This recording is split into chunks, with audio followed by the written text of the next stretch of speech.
where the fun begins. Yeah, from the Ozarks to every fan nationwide, we live every game with Arkansas pride, breaking down the action, calling it like it is. This is where the faithful gather inside the Hawg Pen. Pull up a seat, you're home inside the Hawg Pen. Oh boy. Well, we had an interesting pre-show. Nothing like a little technical difficulties right off the top. I mean, It's just been that kind of a damn week. What's up, everybody? Welcome into an all-new episode of Inside the Hawg Pen. I'm your host from the Central Arkansas Hawg Pen, Razorback Zach, alongside my broadcast partner, my buddy, and the glue that holds the whole thing, the whole damn thing together. See, look, I'm already. I'm barely holding it together tonight, man. Look, I'm telling you. To hell with the glue. We got the duct tape. Yeah, tonight. we got the duct tape out, wrapping it around multiple times tonight. So Oh man. Okay, so reminds me of the football program. Oh, wait a minute. That was a cheap shot. But man, I tell you, when at risk of making anything worse, how you holding up over there, dude? Man, I was doing good till I sat out here and started pushing the buttons, and I'm like, hey, nothing's where it's supposed to be. And then this software that we use, I'm not going to plug them because I'm mad at them right now. But it had a big warning label that said, hey, we had a service error, and like all of your stored files and stuff are gone. So our intro, our countdown, our music for the intro and countdown and everything, I had to like scramble around and plug some of that in right there at the last minute, and that's actually what I'm doing now too. I'm trying to go back and find like our commercial break and all that stuff. We're working through some technical glitches because I'm getting reports that our feed on the internet is all lagging and everything. That would be about par for the course with the way everything has gone tonight. I'll get on my phone here in a minute and check it out and see what we got, but just bear with us, man. It's not anything of our doing. It's the company that we pay so we can do this every month, and I will probably be sending a little email to the customer service about a little refund for this month. So yeah, our video stream is lagging, but I think the audio is good. So is it just the video that's bad then? It's just the video that's bad. So we apologize if. Awesome. See, now curiosity got the best of me, so now I got to pull it up on my phone and look at it. It's trying to catch up, but hope everybody had a great week. We're piecing it together here in the Hawg Pen tonight. But got a good show. Dude, I don't know if you've been watching the news at all, but dude, it has been crazy down here in Central Arkansas. Oh yeah. On Monday, the new Buc-ee's opened up. The Beaver came to town. It has been absolutely insane down here. But I've got to jump straight into what we came to talk about and what everybody wants to know about tonight, and that is the football team. Because, yeah, let's just put it like that. Some of your opening, look, we got 12 down. We got 12 practices down. Mm-hmm. Who are the Hogs really becoming is the theme for the show tonight. Who are the Hogs really becoming? And we're 17 days out from season opener. 12 practices into the Ryan Silverfield era, and what do we actually know? Not a damn thing. Yeah, we don't know much at all. Forgive my language. This is a PG show. Well, okay. Disclaimer: right now it's a PG show. If if the equipment does not start cooperating with MC better, it may go to NC-17 really quick. So. Y'all stay tuned during Christmas. We're going to be releasing an outtake. Man, this... Ooh, boy. We may have some good ones. We may be able to make a whole show out of bloopers from tonight. So, I don't know. We'll get through it. I'm going to say this. Let's see if MC's face can match the color of his shirt. I don't. As you can see, I don't have my Apple Watch on tonight either. That's when the downfall started. I left my watch at work. Oh, yeah. But usually it tells me, hey, calm down, breathe. It's going to be okay. And I don't have that little safety valve tonight. So I'm just all kinds of lost, man. So one of the questions that I had is has this team gotten better since day one? What concerns us more right now? The quarterback, the injuries, or the overall depth?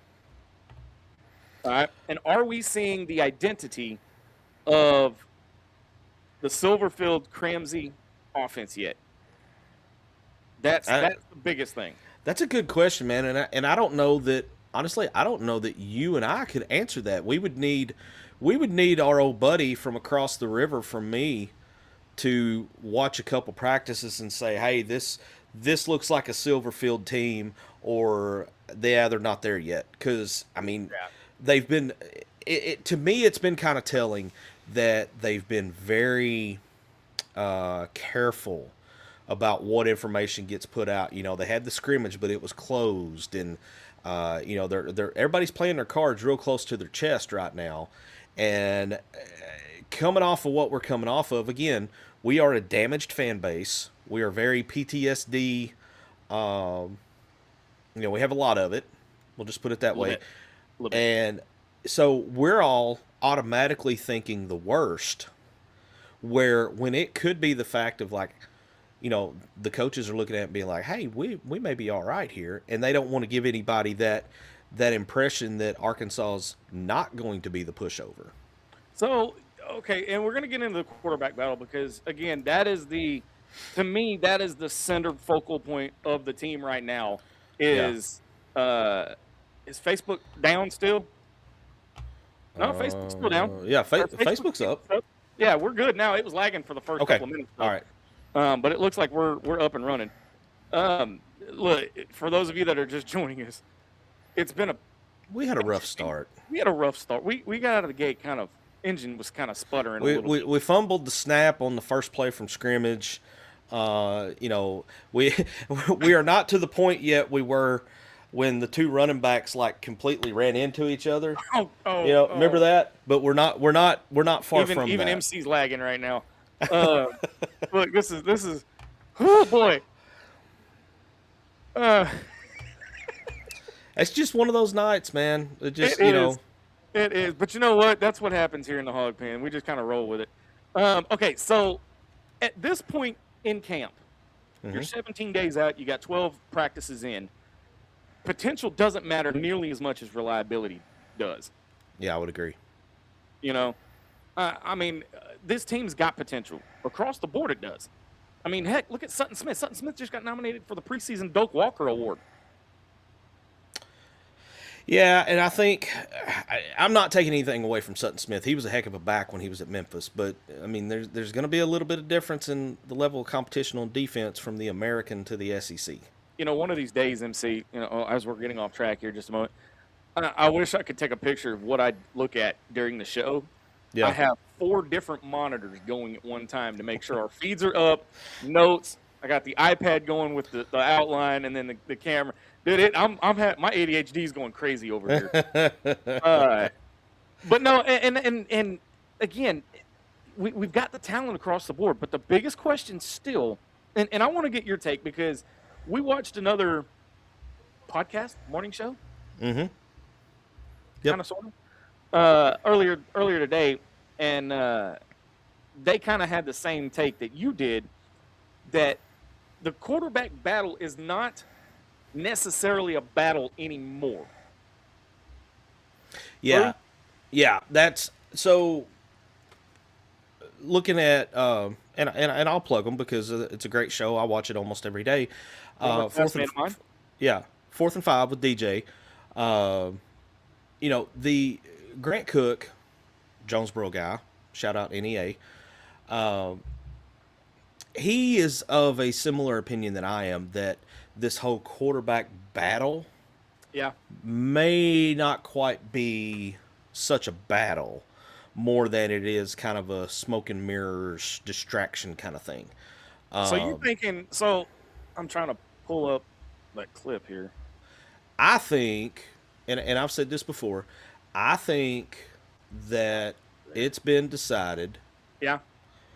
They know who's going to start that game 1, but they just they don't want to reveal it for whatever reason, whether that's internal or external or whatever. Here's the thing: you've got 2 very talented quarterbacks. One's got SEC experience, but the other has, I don't want to say program experience. What's the other word? Playbook experience. There we go. He has. Yeah, has experience with the scheme. His experience for sure. I mean, think about it. Okay, you have continuing rotation between KJ Jackson and AJ Hill.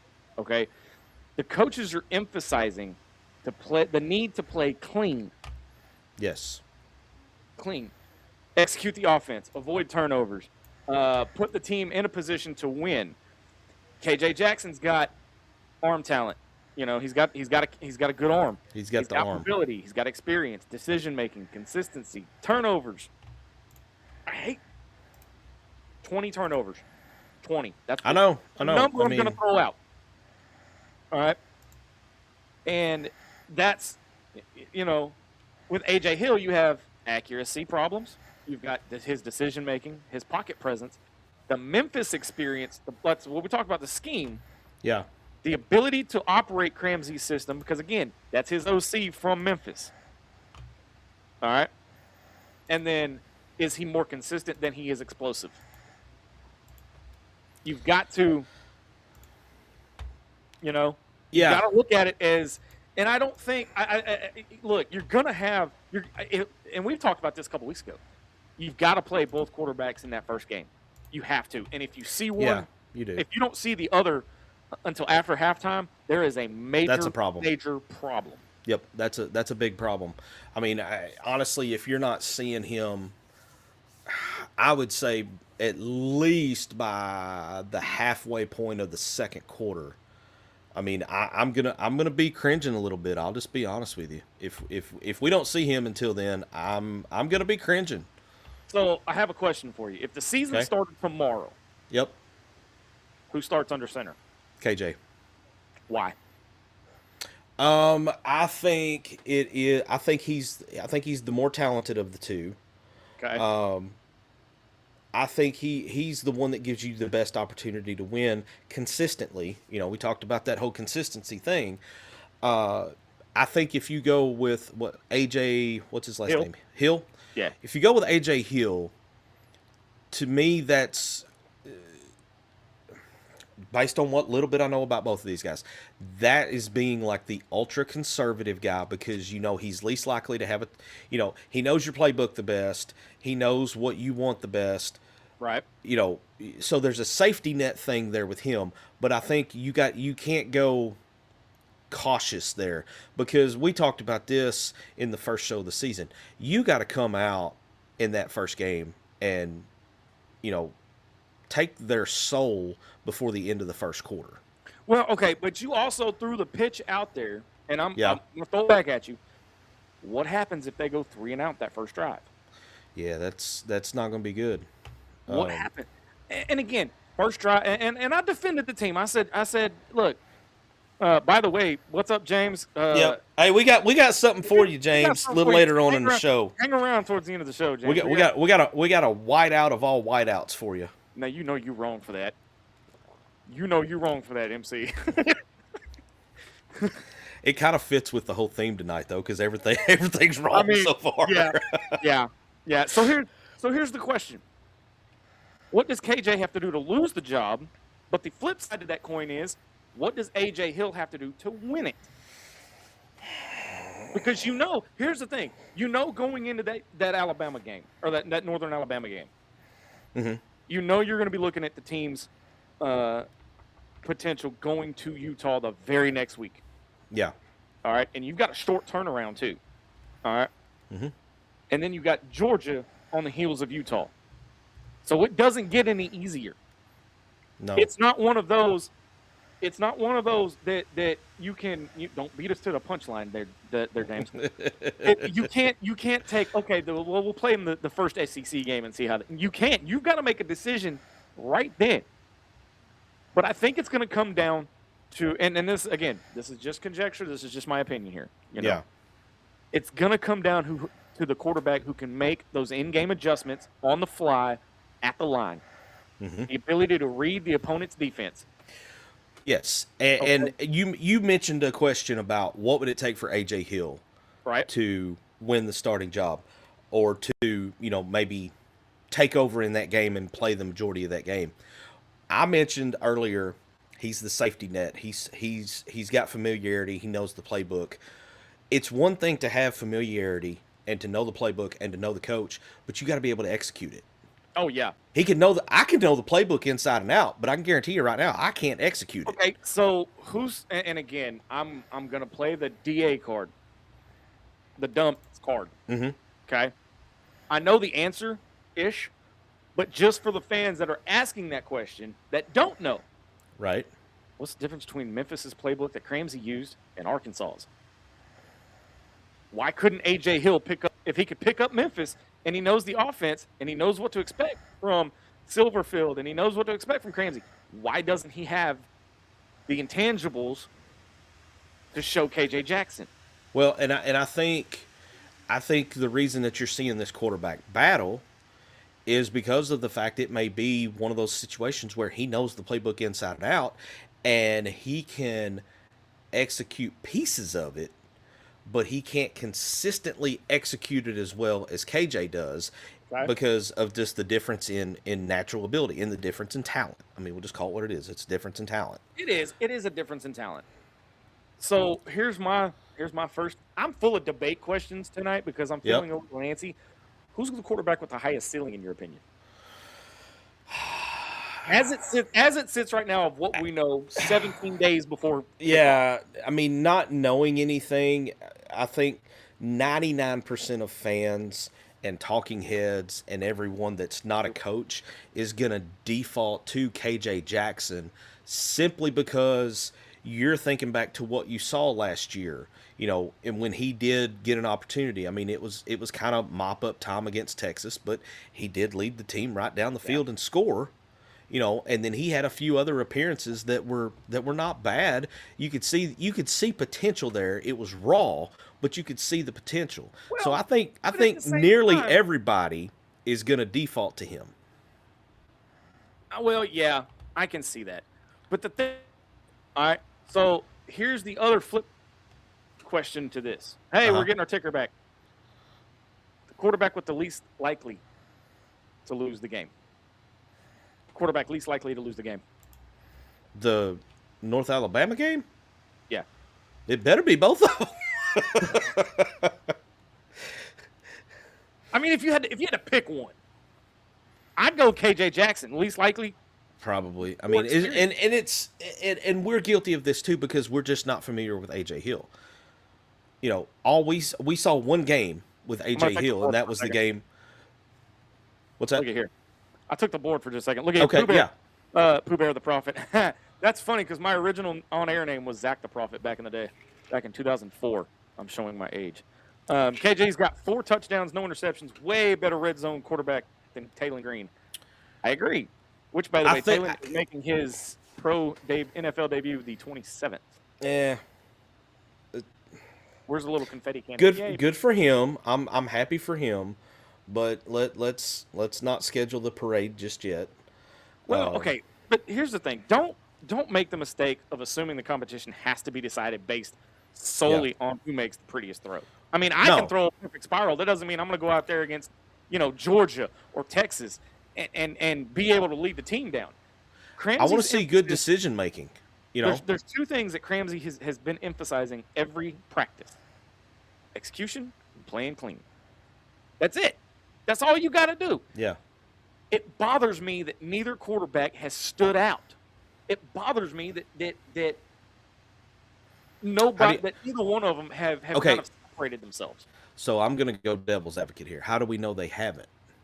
Because they're being very controlled about what comes out of practice, who's able to watch practice, what they're able to see while they're there. So how do we know for sure that one guy is just not completely dominating the other one, and they're just keeping this narrative of a quarterback battle alive? That's true, and I've got that actually written down on my notes that says, is this a real quarterback battle, or is it just smoke and mirrors? Because I've watched every press conference. I've got caught up here. The problem is, MC. The problem is leaks happen, and we haven't heard They anything. do, yeah. Somehow Trey Biddy or one of the other guys out there that cover the Hogs practice and stuff that are part of the media up there, always get some kind of an inside perspective Always. Yeah. Even they're left in the dark right now. We're all saying the same thing. And I'm kind of okay with them being in the dark right now, because that proves to me that this, because in the past there's been somebody on the coaching staff that had the loose lips. Those guys may not reveal their sources, but it's obvious where they were getting their info from. Right. The fact that everybody is keeping everything on lockdown, I don't really have a problem with it. For getting from it makes those guys' job a little harder, and they have to go more opinion based rather than fact. But I mean, at the end of the day, that's what everybody's doing right now. Everybody's giving their opinion on it. Some of them are a little more valid opinions because it comes from guys who have played, who have been there, who have been through coaching changes and overall roster changes and all that. So those guys, their opinions carry a little more weight than the bald fat guy from Northeast Arkansas. But it's just yeah. Sorry, I mean, the great unknown is what we talked about it show 1, we talked about it show 2, we talked about it show 3, we're talking about it tonight. It's the great unknown. We don't know. And I think, how many years have you been covering Razorback sports, Razorback football? Like, as a fan, and then with me, 5 years with me. Yeah, and then you've been a Razorback fan your entire life. Yeah, pretty much. Went to my first game in the late 1900s. So, why do you got to say it like that? Why? I'm not that far behind you. But and again, we've gone through coaching. Arkansas's got the most coaching changes since 2000 than any other SEC school. Yeah, we talked about that last week too. We've been here. We've done this. Okay, but the thing about it is that this is the first time in my knowledge, mm-hmm.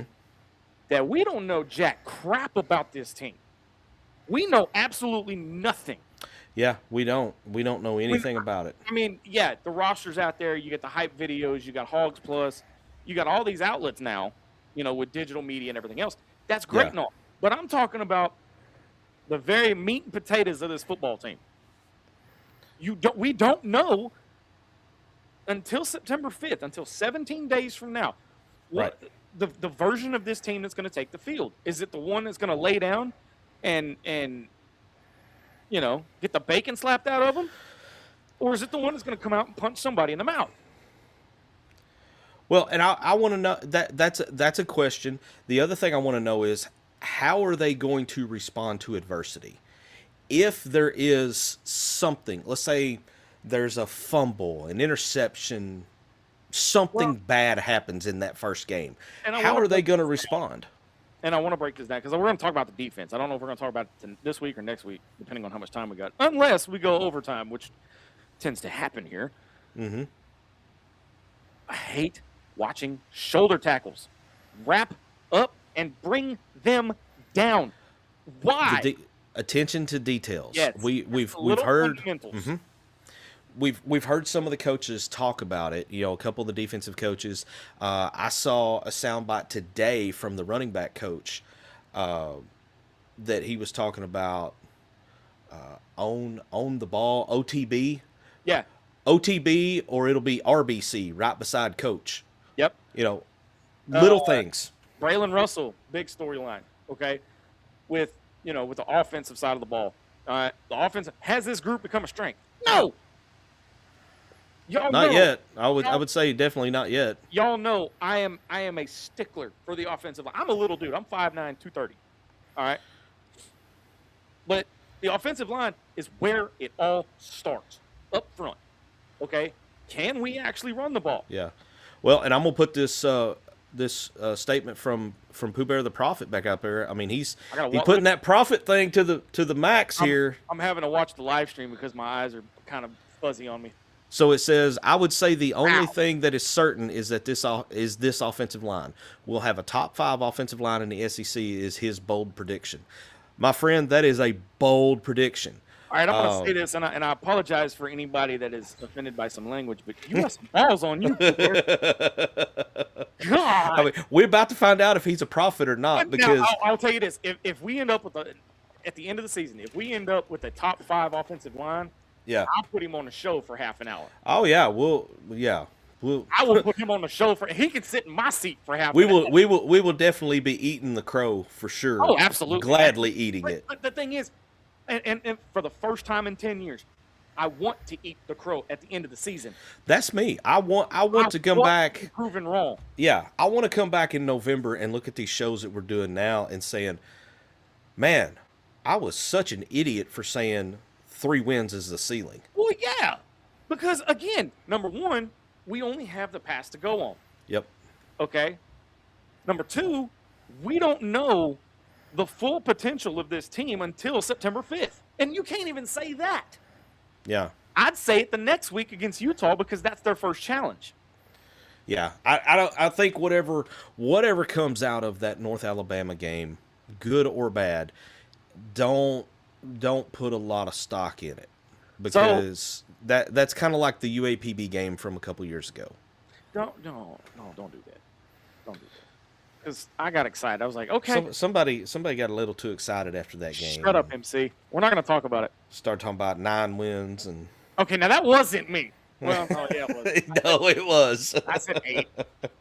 Okay, 8. My bad. What did we say this season? What did we end up? 4-8. Yeah. Had the 8 right. You just had it in the wrong column. I had the record right. It just flipped. So let me do one thing real quick. I got to go back and find a comment here from, I believe it was from Casey. She was asking about TV games. Yes. Okay, so I looked at the schedule.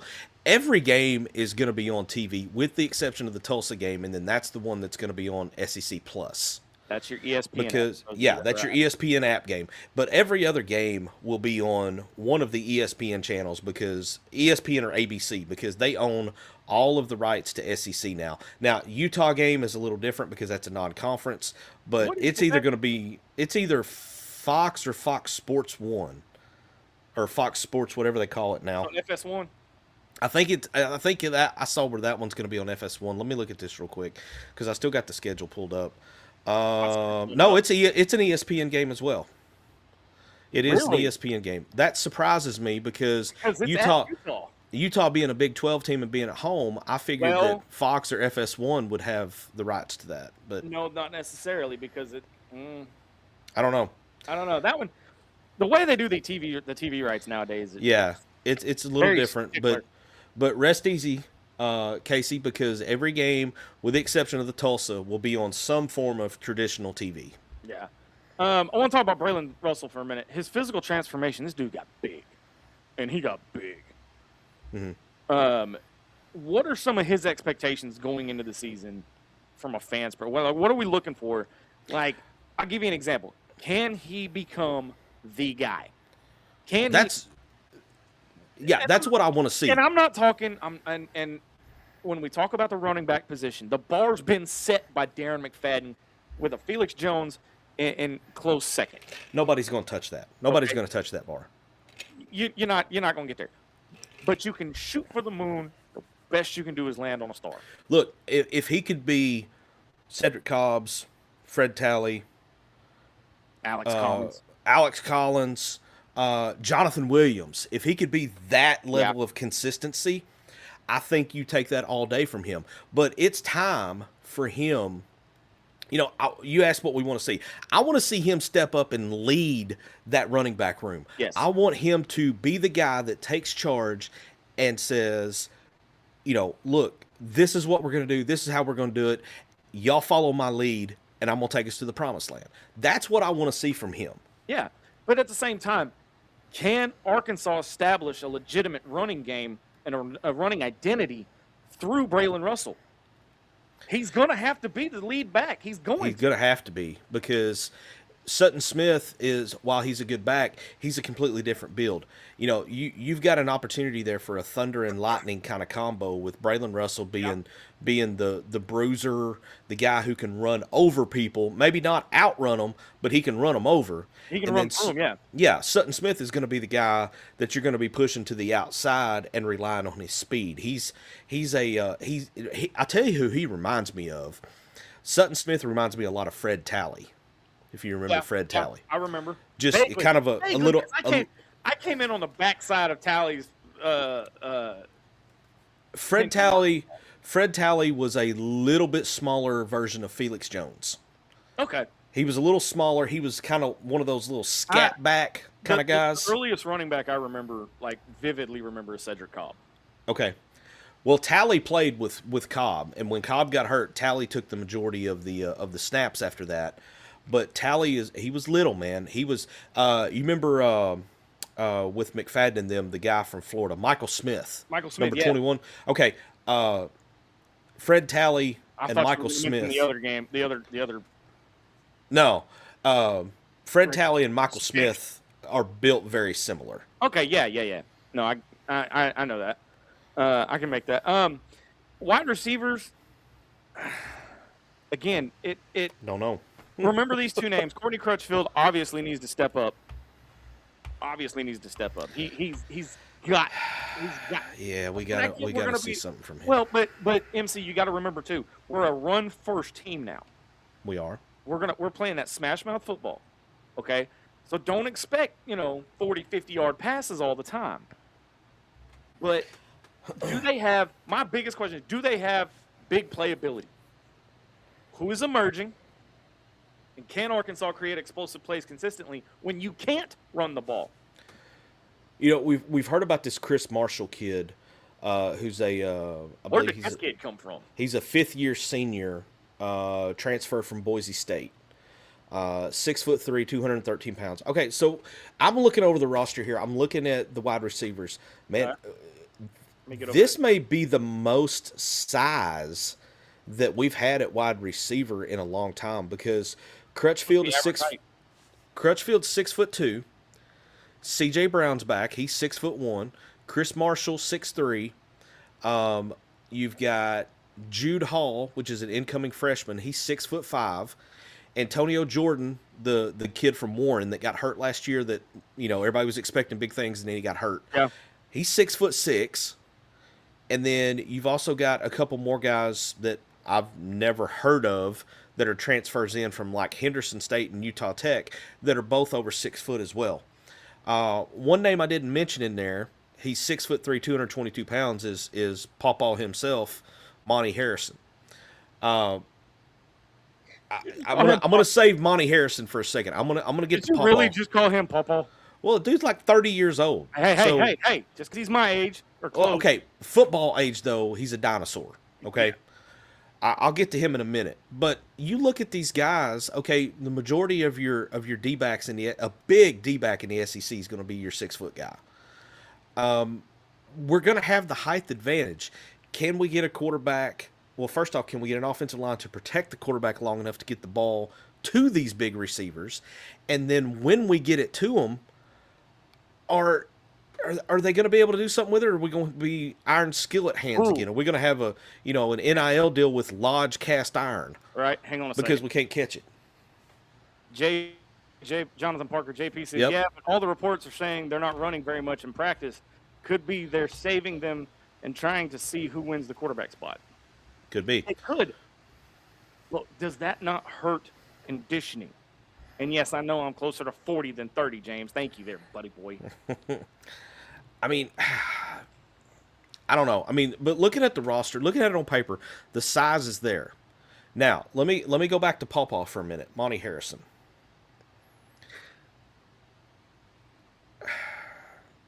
Look, you get. I'm trying to think. Okay, I'm just gonna say it.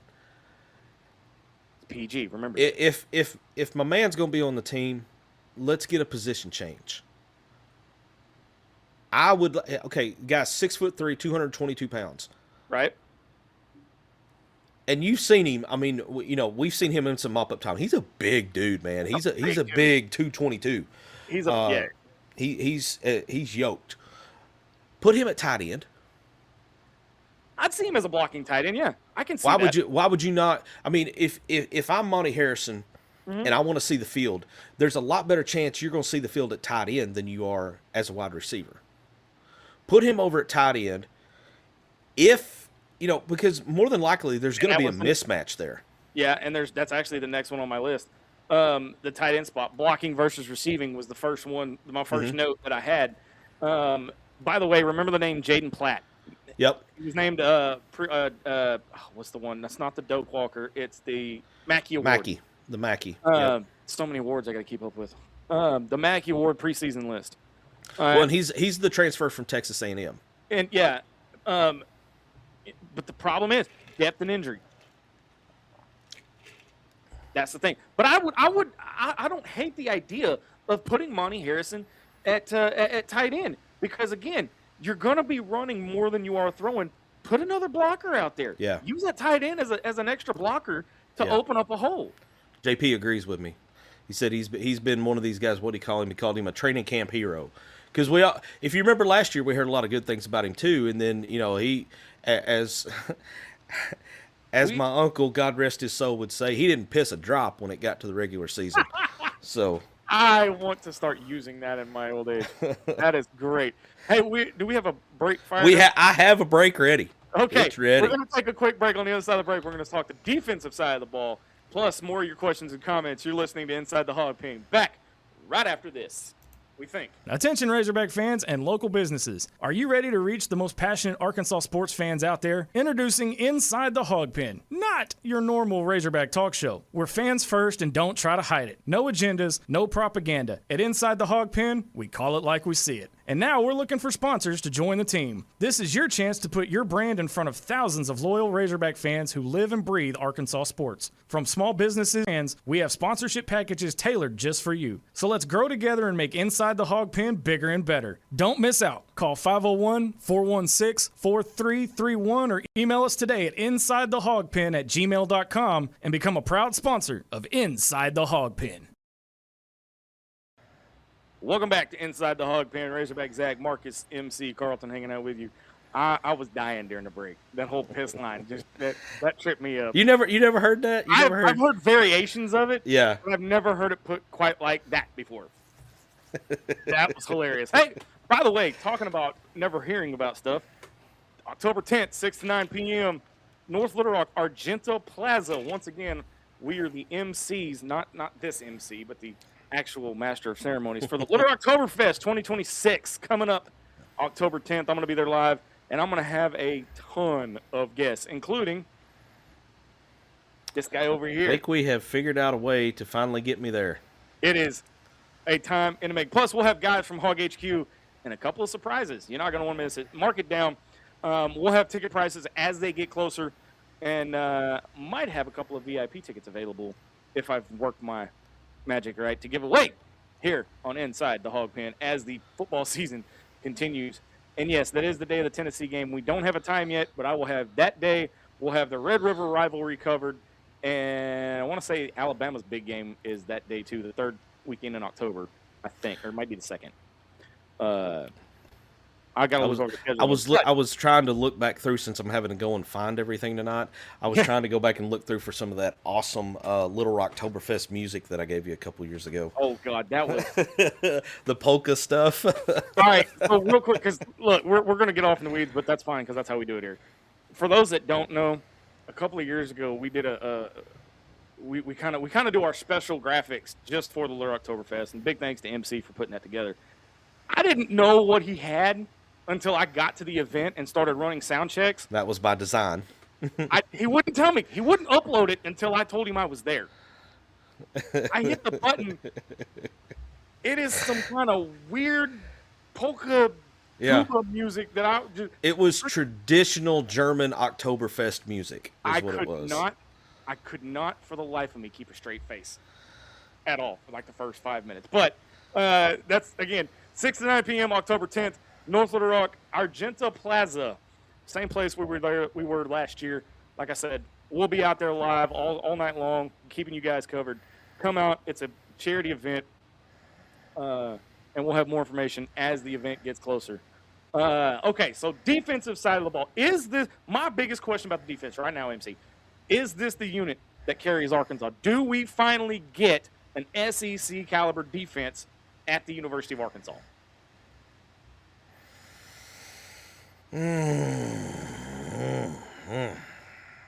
Golly. Again, we're stepping back into that great unknown because outside of Quincy Rhodes, I don't know much about what we got on defense. So yeah, I would like to say yes, but So again, the second biggest question I have on top of that, let me caveat off of it: can Arkansas's defense keep this team in games while the offense develops? That's the biggest thing. Yeah, no mead for Miss Nikki. That was a trip last year. That was a lot of fun though. But we need to fact check Pooh Bear. I think he's right on that because I remember seeing something about that. Yeah. Let me get that where we can fact check me on this one. Last year, Pro Football Network ranked Arkansas offensive line as a unit number 2 in the nation. So if that was the case last year, maybe his top 5, maybe his prediction of a top 5 SEC offensive line is not as bad, but not as wild as we think. You've got to remember though, we're putting pieces together. We're piecing this offensive line together. We don't know what it looks like yet. We think we know because of spring ball. We think we know because of fall camp and all that. It doesn't. I don't know yet. I don't want to put anything on anybody just yet until after the North Alabama game. That week of that Utah game, we're going to have a lot better feel for the way this team is, for the way this team looks, and a lot of questions are going to be answered if not immediately after that Northern Alabama game. You know, speaking of the defense, I've got the roster here on one of my screens set up, and I'm looking through like defensive line, and some of these names I'm like, yeah, it's time to see something from him. It's time to see something from him. You know, because everybody talks about Quincy Rhodes, but you know, if you remember David Oke, you know, did he get hurt last year? Maybe seems like he got hurt or missed some games or something. I'd have to ask Matt because he was going to be depended on, and then something happened, and he ended up going down for a little bit or missed some games. Charlie Collins is another in-state guy. That's another one you keep an eye on. Yeah, another Pine Bluff guy. I think he and Courtney Crutchfield are, you know, from the same team, I believe. Let me see. I've got my notes here. They're both from Pine Bluff. I know that. There's 4 But Charlie Collins, it's time to see something out of him too. Yeah, these highly touted in-state guys, we got to see something. Yeah. Okay. Because as much as we've been talking about putting a fence around the state of Arkansas when it comes to recruiting, you've got to show us why. You have to show us why. But and I've said this for about 8 years now. The star system when it comes to these high school recruits, because of everything and how the game has evolved and everything, is kind of archaic. It's trash. I'll just flat out say it. It's trash. Because think about it. If he went to like an Ole Miss or an LSU, would he have the same? He's immediately, if let's say he was a 5-star coming out of high school. I don't know exactly what he was, but let's say he's a 5-star. He commits to the University of Arkansas. He's immediately a 3-star. 4. Yeah. Okay, immediate. Why is that? Caliber.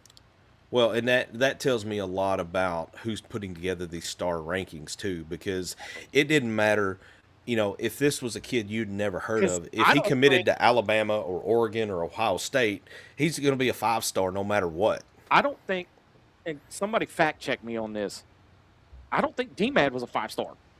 No, he was. Was he? Okay. Yep. Yeah. Okay.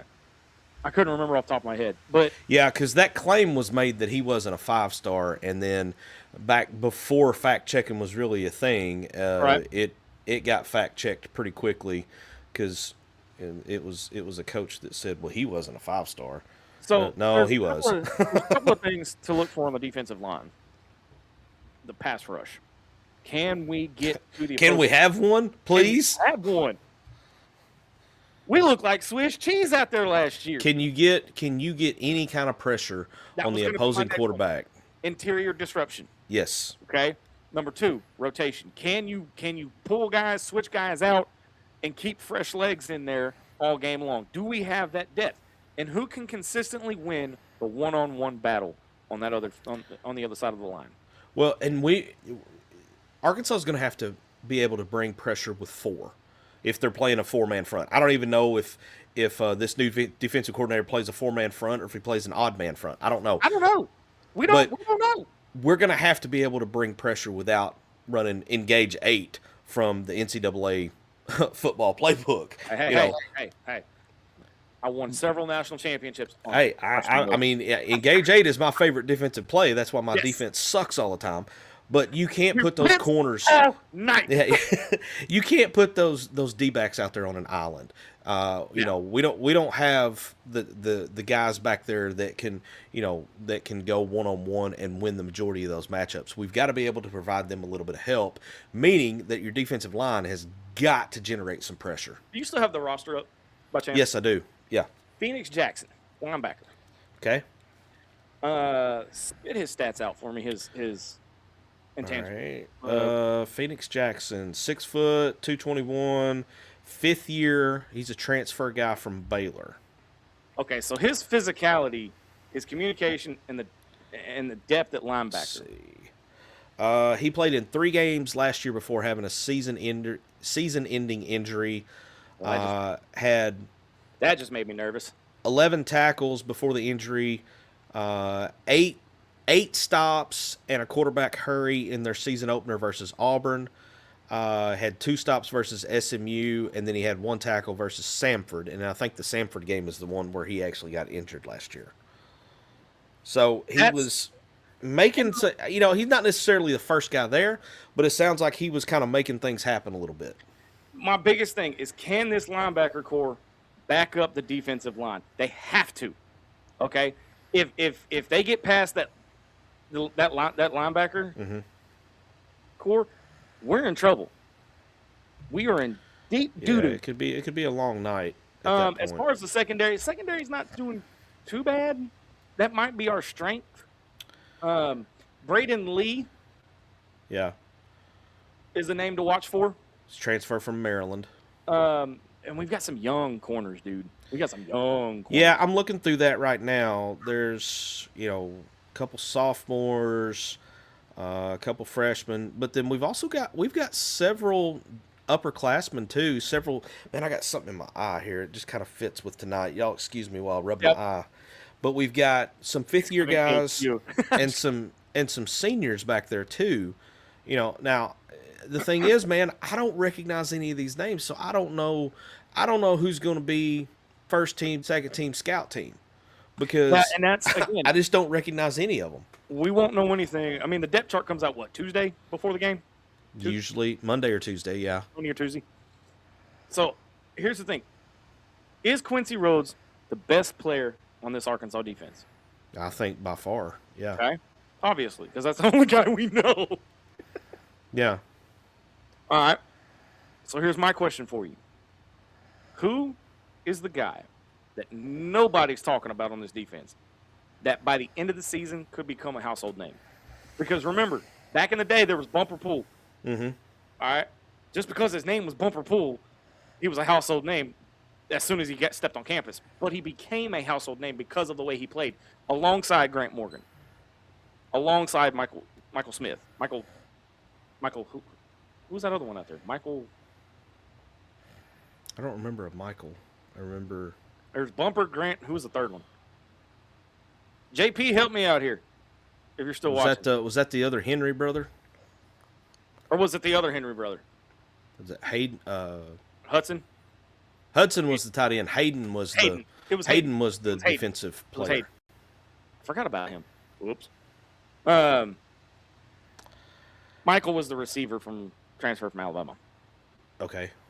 I'm going to throw a couple names at you of guys that I could see by the end of the year them being, mentioned, maybe not in the exact same sentence as Quincy Rhodes, but they would be in the next sentence. And it's a couple of freshmen. Really? Yeah. Okay. Anthony Kennedy Jr. out of Central, out of Little Rock Central, 6'3", 337 pounds. Pretty good sized boy for an incoming freshman. And That's then a big dude. the other one is a guy from up here close to where I'm at, Danny Beal, coming out of Cross County High School, down in Cherry Valley area. Danny Beal, also a freshman, 6'5", 347 pounds. Who there says, I'm calling my shot, Joker Johnson. Yeah, Joker Johnson, and like Joker's in that defensive backfield. I like the name. I mean, he's on the all name team for sure. He is a senior transfer from Tulane. Defensive back, 6 foot, 195 pounds. So he's got good size on him. Transfer. Okay, Drew Sanders, not Matt Sanders. My bad, dude. Not Michael Sanders. Drew Sanders. My bad. Look, that dude was a beast. I'm getting old, y'all. He couldn't see the field at Alabama, and he comes here and he's a superstar. Yeah. Okay. So I want to move on and talk about the identity of this Arkansas football team. I'm gonna give you 3 options. Okay. Okay. I want you to tell me which option you like better. All right. Okay. All right. Run the ball. Okay. Where you have your physical offensive line. You've got Braylon Russell leading the way. Okay. Okay. You control the clock and you protect the quarterback. Okay. Okay. Option 2, All right. explosive offense.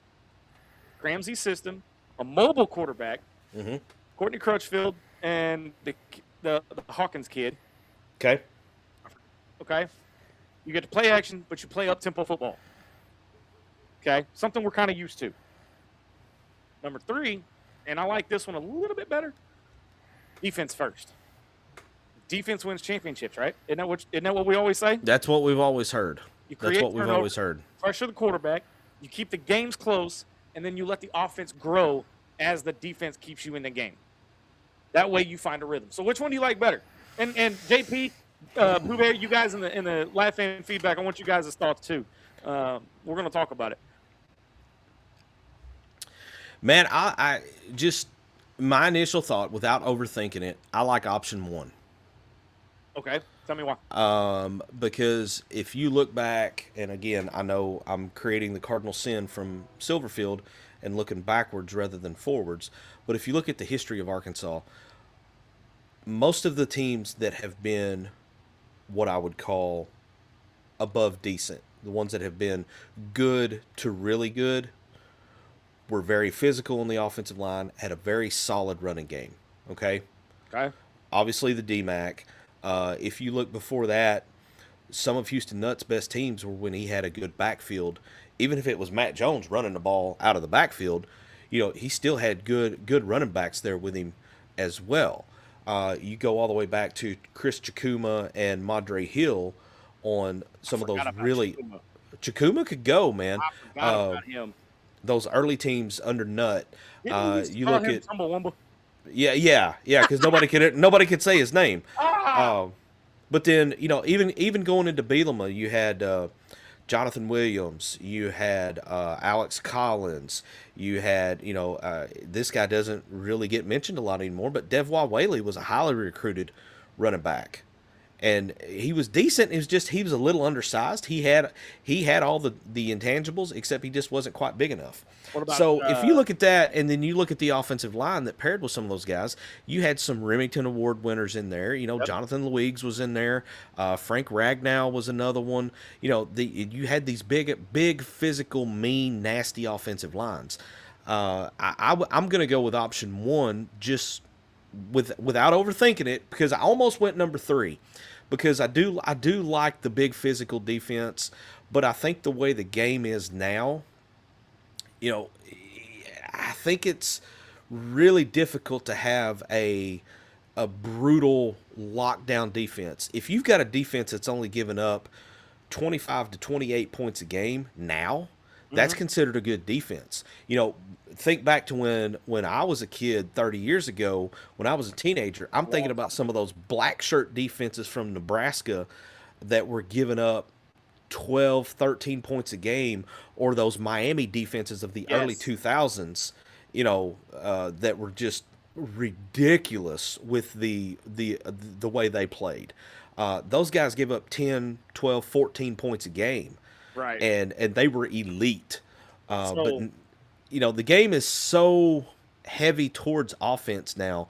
It's kind of hard to hang that hat on. But you can't on hit defense. nobody nowadays. That's another piece of it too. You can't hit nobody. Yeah, you can't really knock somebody's head in the dirt. I hear my mother in my head. That's a double negative, son. I know. So I got 2 questions for you. Okay. First one, and I'm shooting for the moon here. Okay. If Arkansas wins 8 games this year. Oh my God. Wait a minute. No. Wait.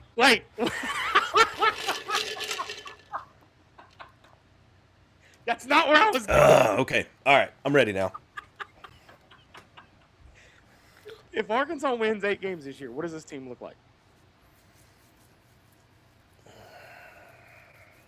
For those of you that have just joined us, Angels in the sky, harps are playing, the most beautiful sounding music you have ever heard in your life is what's happening, because we will have been raptured up into heaven if this team wins 8 games.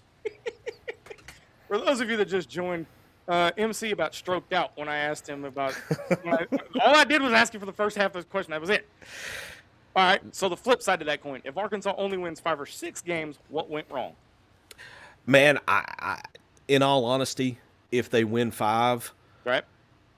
I'm not going to see that as something going wrong, because I am of the mindset right now that 3 is really all that I can realistically see as wins. We don't know what this team looks like. We don't know. Average. We don't know. 4 wins is all we're going to give them. Nobody saw Houston Nutt's team winning 9 games in his first year. Exactly. You know, I've heard him say in interviews, you know, that they would talk about it privately as a staff, and then I even heard his wife one time in an interview talk about that, you know, that they had kind of talked about at home. Is like, man, if there's just some way we can beat SMU and get to 6 wins, you know, I mean, people would go nuts. And, you know, and I'm not ready to proclaim Silverfield is going to have a first year like Nutt did, because that's a unicorn. Those just don't happen. Yeah. But you have to look at the possibility of getting to 6 and making a bowl game. And honestly, I will stand by this. If he gets this team to 6 wins in a bowl game, you have to seriously consider him for Coach of the Year in the SEC. Who else? I mean, who else is it going to be? Unless one of the other, what was it? 4 or 5 new coaches? Is it 5 new coaches? I think so. I think it's 5. But I mean, unless one of those guys comes up and goes, you know, 9-3 or something, okay. They're going to have to outdo Silverfield, because we are starting from the bare minimum. So, wrapping up our football conversation, MC, I've come up with a new segment to kind of close things out. Okay.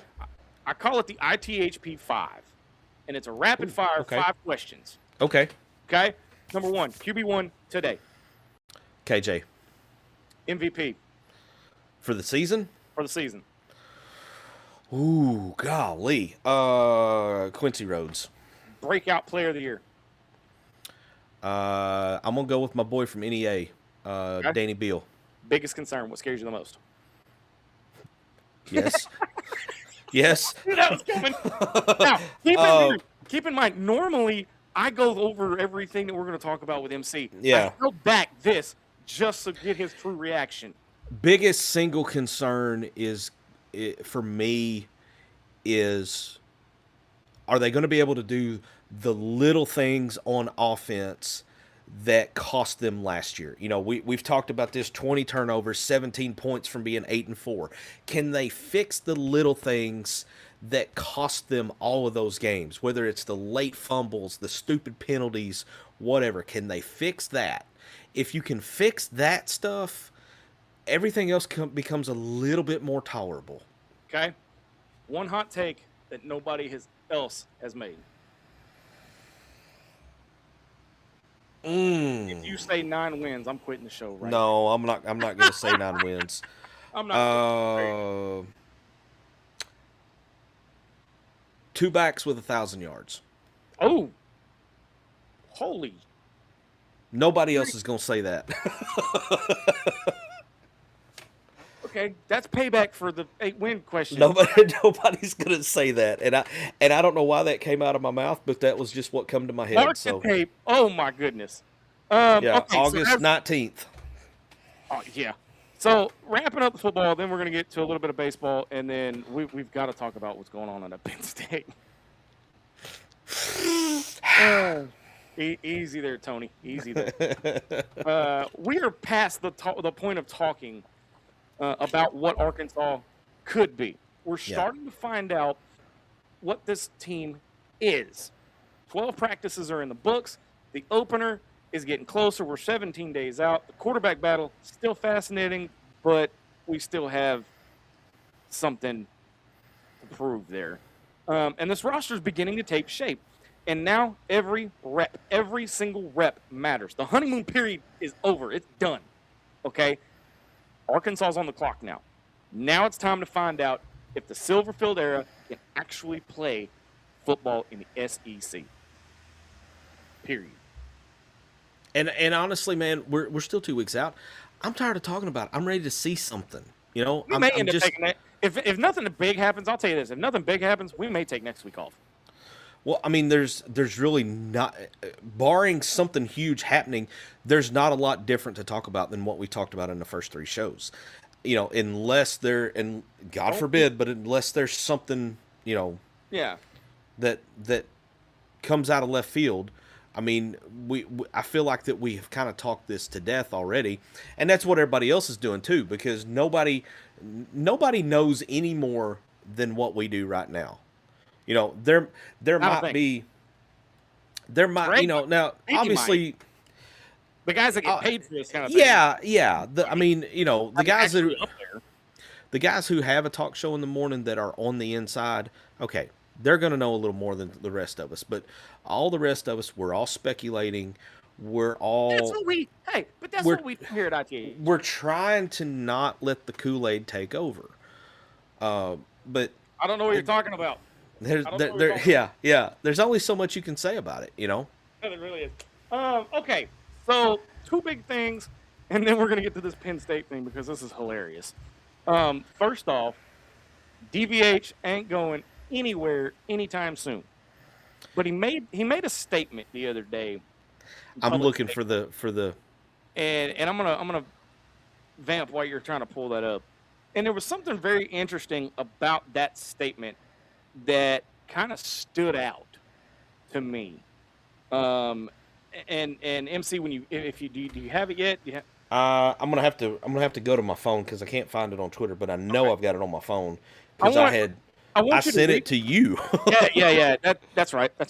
I want you to pull it up, and I want you to read. I want to see if anybody can figure out what was interesting about the statement that he made. Okay, so it came out. He's got a new contract extension, takes him through the 2031 season, and his annual salary is going to rise to $2.1 million, which puts him in the top 5 nationally for all baseball coaches. Got no problem with that. Fair. They asked Dave about it. Here was his statement. I want to thank the University of Arkansas Board of Trustees, Chancellor Robinson, and our athletic department administration for their belief in and support of our baseball program. And then he goes on to say a few other things. But the opening line there is what sticks out. I want to thank the University of Arkansas Board of Trustees, because you can't name all the board members. Chancellor Robinson, named him specifically, and then our athletic department administration. So, okay, so tell me why, and I'm going to point this out because I'm his biggest fan. Why didn't he name Hunter Yurachek, the athletic director? Well, I mean, it's no secret that Dave and Hunter they've not always seen eye to eye, I guess is a good way to put it. You think? But that was, for me, that was a very telling sign. Oh, 100%. And it was done it wasn't done maliciously, but it was done in a way to where you're going to notice somebody's name was missing from this. Absolutely. And it again, and we're not even going to talk about him declining to talk at the Little Rock Touchdown Club. Let's just not go there. Come on, Jay. No. Okay. I want to address this real quick because I have heard a lot of people say this, and my opinion, would Houston Nutt make a good athletic director? No, not an athletic director, because recruiting. Make him director of fundraising. Put him foundation. Yeah, put him with the foundation and have him be the one that goes out to these meetings that they don't do anymore to pass the offering plate. Let him be the right reverend. Let him go out and tell the stories of Matt Jones and the miracle on Markham. Let him tell the stories about the 7 overtime games or Darren McFadden and all the stories that we have about him. But being an athletic director in 2026 has gotten to the point where it can't be done by someone who is a former coach that was a really successful coach, because now you've got to have somebody like that CEO business sense about him. Who was the one? Hang on a second. Tennessee. Phil Fulmer. Mm-hmm. Prime example. Fulmer was good at the time, but you could not have a Philip Fulmer type as your AD now. No. It's not going to work now. I would put him and Lane Kiffin. Lane Kiffin just wrote the book. If this works for them down at LSU, he just wrote the book on recruiting in this era of college football. Put him as director of recruiting for the football team. Make him like an Ed Orgeron. Just pay him $100,000 a year. Let him go recruit. I would have zero issue with bringing Nutt on in a fundraising role. Yes. Being the decision maker for the athletic department. Personally, I don't think he wants that much responsibility. I think he wants to be able to do the fun stuff, which would be going out and talking about, hey, guys, we need your help now. This game has changed, and now it's all about the money. We need your help with the money. I'm gonna tell you now, as a 12, 13-year-old kid watching his preseason speeches, dude, I wanted to suit up and run through a freaking brick wall.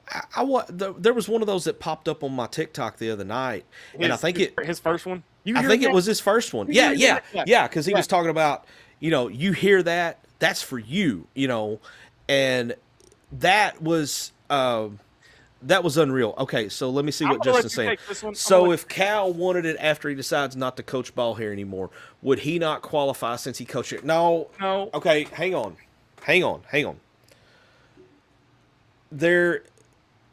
If you listen to Cal talk, he looks beyond the coaching aspect. Okay, he talks about. I mean, how many times have you seen him on here talking about the future of the game and where it's going, and how if we don't rein this in and get a hold of it, that it's going to, it's going to destroy the game. Yeah. You hear him talking about, we need this. He was one of the big proponents of the 5-for-5 that just got passed. So I get where you're going with that, but it's not. I don't think that's a fair comparison to compare Calipari in 2026 to 2007 Houston Nutt, because the 2007 version of athletics and the 2026 version of college athletics are two completely different animals. Yeah. I'm not even sure they're both animals. One may be some kind of mutant species that we've never seen before, and then the other one is like your typical zoo animal. So I don't know that that's really a fair comparison. JP comes in and says, hey, he just wants to help out the football program. I get that. Totally get it. I'm totally for it. But there comes a point where you've got to find, I really don't want to say GM because that's too broad of a. But college sports has never been more similar to a pro franchise than it is now. It is right now. Yeah. Because, I mean, you have general managers now for collegiate programs, and it would almost be like putting him in the seat that Jerry Jones has with the Cowboys. Okay? You had to pick on my Cowboys. Well, it's such an easy target. But it's not, I don't think that plays to his strengths. If you're bringing somebody like Houston Nutt on board, you want to play to his strengths. His strength is the storytelling and being able to rah-rah the crowd. I mean, he has a gift for public speaking and storytelling and making people feel important. And that's the kind of person you want going out there trying to get people to invest their money in this program. Yeah. And that's, I agree with this, Justin. Frank Broyles equals Jerry Jones. Who do you think Jerry Jones learned it from? He learned from Frank. He learned from his coach, the way that he does things. But, I mean, at the same time, when Houston Nutt like I said, and I'm a big proponent of this. Put him in there like an Ed Orgeron. Put him as director of recruiting, and player relations. Do that. 150 grand a year. He knows, the man knows how to build relationships, and he knows. And yes, he knows the University of Arkansas, and he loves. yeah, it. and he still loves. All these years later, after everything that went down, all the drama that went down before he left here, him going to Ole Miss and coaching, and coming back here and beating Arkansas and everything. You know, it's all honestly, a lot of it is water under the bridge now. It is because look at Nolan. yeah, That stuff's under the bridge now. He's getting a statue, which Hunter, let's go, man. yeah, TikTok. You know, Let's go, dude. If you go maybe we can get some sculptors from Penn State to come down, because they're not going to need any sleep. They could work on this thing 24/7. Let me have it done in less than a week, man. Hold on. Let me one more thing. Just because I'm a band dad, and I am a future Razorback band dad, the University of Arkansas been selected to march and appear in the 2027 Macy's Thanksgiving Day Parade. Yeah, that's cool. Shout out to them. I actually have a step niece. Yeah, in that parade. She's part of the Razorback marching band this year. That's going to be cool. So, shout out to them. And so, let's. You want to end with a little fun here instead of a final thought. We'll just go a little. Okay? First off, you got to put his picture up. First off, because Pablo. This is the Okay. All right, let me go find Pablo. I can't. All right. So for those of you that don't know, there's about 13 frat boys, frat brothers, whatever you call them. Yeah. At Penn State, who have been busted for having a little whiteout of their own. They're taking the whiteout to a whole new level. They just took this to a big time whole new level. They got busted for trafficking cocaine through the frat houses. Yeah, But wait, there's more. But wait, there's more. As part of an indoctrination process for the new pledges, they had to cut, weigh, and package the shipments. Yeah. What? I mean, and let's call that indoctrination what it is. That's the hazing phase of joining a frat. Okay, we'll just call that what it is. Okay. But when you think it hasn't gone through enough crap already. Self-inflicted wounds, and here's another self-inflicted wound. And when you think about, okay, so let's think about this. You think about dudes that lead drug cartels. Tony Montana. Tony Montana. Say hello to my little friend. Quite the BMF, if you know what I mean by a BMF. Okay. Pablo Escobar, BMF. I'm going to show you the kingpin of this Penn State, drug cartel, and BMF is not what comes to mind when I look at this dude. First off, what the hell is up with his hair? Well, Oh my god! I mean, what I want to know is why McLovin from Superbad is still in college all these years later. I mean, but what is up with the? I mean, that doesn't exactly strike fear into my heart as somebody that's a drug kingpin. I can't take that seriously. I cannot take. I just face. What is with the curl, man? Out of all of that, that's what I'm sticking. Like, what? That's McLovin from Superbad. That poo coming in strong here. That's McBumpin. Bumpin.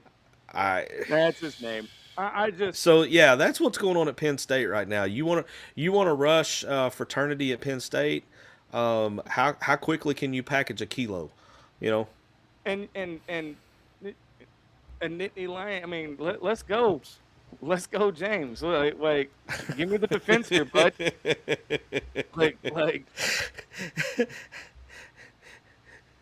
And they His call favorite us- movie was Wolf of Wall Street. I mean, he they does call look. us- He does kind of look like one of those dudes that he's the dude that had the goldfish there on the floor that Jonah Hill went over and ate the goldfish from. Yeah. Yes. Yes. I mean, my thing, what? As if they don't have enough black eyes. exactly. Now Yeah. they're gonna have powder on their nose. It's just powdered sugar. Yeah. I just, That is just unreal, man. Show today, by the way. That's unreal that, That is, and, I mean, and how, the thing is only at Penn State.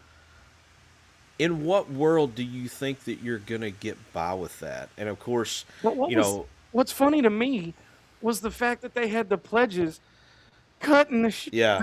the stuff up, and Well, and we weren't going to get ratted out. Like what? students at Penn State have wasted no time, I want one. and I'm never gonna wear I'm it. seriously I thinking want- about ordering one of these just because. And if you're listening to the podcast version of this, so basically what they've done is, pretty much anybody that, if you've got a computer, you can make your own T-shirt now. You can get it done and send it off or whatever. So they took the scene from Scarface where Tony Montana's sitting there in just that mountain of cocaine, and it's him sitting there. He's just kind of all leaned back, relaxed, and they put McBumpin, McLovin, Kingpin of Penn State drug cartel. They put his face over Al Pacino and Tony Montana, and they said Penn State whiteout, which, if you know anything about Penn State, the whiteout game is the biggest game of the year always. That brings a whole new meaning to the phrase "whiteout" at Penn State. Yeah. Pooh Bear's bringing the wood tonight, man. He got another comment. Too many flock cameras right now for stuff like that. Yeah. I'm not going to get into the whole flock camera thing, but he's spot on, man. There's cameras everywhere. You can't get by with this stuff Sam now. Jones coming in with the uppercut. Sam Jones. That's a name we ain't said. Where in the hell have you been, We dude? have not said that name in a long time. State Pen Nittany Lyings, Lyngs, have always been doing the most. Wow. Yeah. They're doing the most, and obviously they're doing the most coke right now too, because it. Jeez. I got nothing. I Yeah, got absolutely nothing. What do you say to that? I mean, I don't understand. I have no idea. I do not understand, but So now that begs the question. There comes a point though, MC. Yeah. You think you've seen it all, and then you see this stuff. And somebody says, "Hold my 8-ball." Wow. That's got to go in the opener. So now here's this begs the question now. The poor pledges that did all the cutting and the packaging and everything of this Coke, do they get to stay in the frat? Oh, they're in a fraternity, but it ain't going to be the one they like. Yeah. They're in a fraternity, but it ain't going to be the one they like. They may be in the Sandusky fraternity now, so Wow. You just went, wow. That's on par for the show tonight. That's on yeah, par. I mean that, JP says, got to get that NIL money somehow. hey, T-shirt idea from Penn State to State Penn. everybody's got a price, man. Oh, my $1 million man said it best. Everybody's got a price, but Oh my goodness! So Yeah. I get it. We are 17 days away. We're about 2 weeks out from our first game. If nothing big happens between now and next Wednesday, we will probably be taking the week off just to kind of give it a rest because we're talking about the same thing over and over and over Yep. again.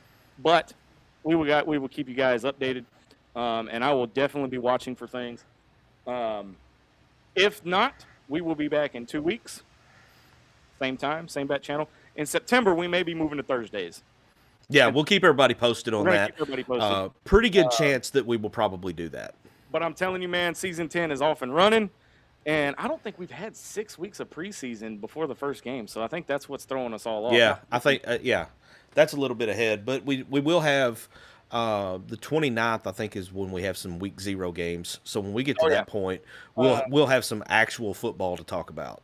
And I'm going head to head with MC this year on our picks. I just don't know what the loser's going to have to do, i.e. me. We got to figure something. Last year it was, what was it? The Popeyes biscuit with no Popeye's drink. biscuit with Nutella and no drink. Nutella, yeah, and no drink, yeah. I about died on air. I couldn't talk for the rest of the show. I was chugging water like it was. that was funny. Now, one year I lost, and I ended up getting slapped with a handful of flour. That was several years ago on the show. Yeah, well, if you guys have ideas for a good punishment, don't incentivize this to them. Especially Pooh Bear and freaking. I'm thinking for the betterment of the show, man. We want it's for the brand. What you are know, you we nuts? So, anyway. Yeah, and like I said, if they name a starting quarterback, like I said, that's a big thing. But I doubt that happens. I don't think we'll hear anything. Probably. Well, and I mean, even at that, we might break in and do like a little quick thing, but I don't know that we'll do like the full hour to. Yeah. I mean, we've gone almost 90 minutes tonight, but guys, we've hit on about everything there is to hit on until the guys start hitting on somebody other than themselves. Until we get to about a game week situation.